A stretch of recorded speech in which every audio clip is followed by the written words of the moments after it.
Yeah. So the question is, how do people get referred to the Ley Community? Generally through their drugs worker or their alcohol worker. I mean, as we all know, the new commissioning landscape is changed quite dramatically, and we're seeing an unprecedented landscape of difference where we don't seem to know actually who some of the commissioners are, but it used to be through primary care teams and drugs workers, now through public health. So generally, if somebody is in the system, they will get a referral. It has actually been, in the kind of last 15 years, really complex to get into residential rehab. In the 80s, back in my day, rehab was a default. You just went to rehab, whatever. And now, rehab under the National Institute of Clinical Excellence says that people have to exhaust every other intervention before they get to rehab. And guys and girls in the audience who've gone through rehab will know that. Fortunately, in 2010, when the new drug strategy was written, it's written on a recovery agenda. And as Hussein says, it's not about the rhetoric about abstinence and recovery, it's about enabling people to get their own recovery, whichever way is possible, whether that's an integrated drug route or through community intervention or rehab. But what is significantly different is the fact that it seems that people don't have a choice. Mick, who's our registered manager and admissions worker, is constantly on the telephone trying to support people through their recovery through rehab.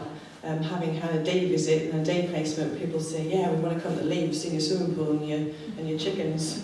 And then it's really difficult.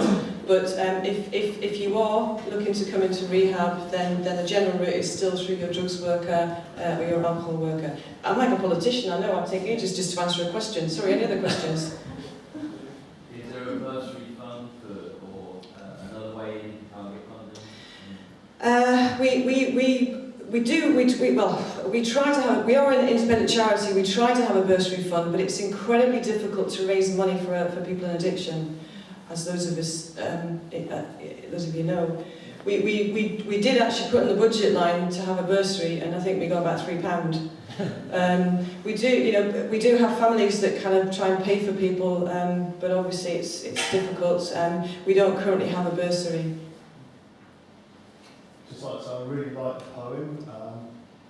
Also, I can see that the prospects of employment and housing is a really good thing for the people on the programme to get through and do the programme. I just wondered though, once they've moved on, do you offer any support to those that relapse, to those that do fail?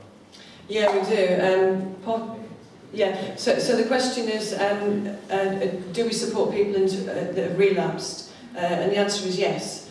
What we do is we have main therapeutic programme, resettlement, and then aftercare. Aftercare is intense for the first 90 days, and then in effect we never say goodbye. Mark and Guy who works 24/7, 365 days a week, is part of resettlement and aftercare. Guy and Mark are only a phone call away, an email away, an ordinary telephone call away. We respond to early intervention, crisis intervention, and in effect we'll put in a continued recovery care pathway. And as we know, then there isn't the funding for that because we do it because we absolutely believe that recovery is critical. So we build in to support people. As Michael and Clayton and the rest of the girls and guys that are here will tell you, our recovery community is extensive across Oxfordshire, and it is quite amazing. They will pick up the telephone and people will be around. We're like a little honeypot. I call it the mothership. We are like a little honeypot, so the bees will come in to support. So it's not just the staff. So we have our aftercare team, but it's the recovery community that make a difference. You know, as you've heard from Michael, we always encourage people to move out with peers because it keeps the boundaries. Oxford's got a very transient population, or a student population, and the guys and girls that move out generally live there in their own property, like a little mini Ley. Okay, going to just check if I shoot today. Yeah. Check your ears clean. Bed space. So the aftercare is critically important, and we never say goodbye. So if somebody's relapsed, we don't say no.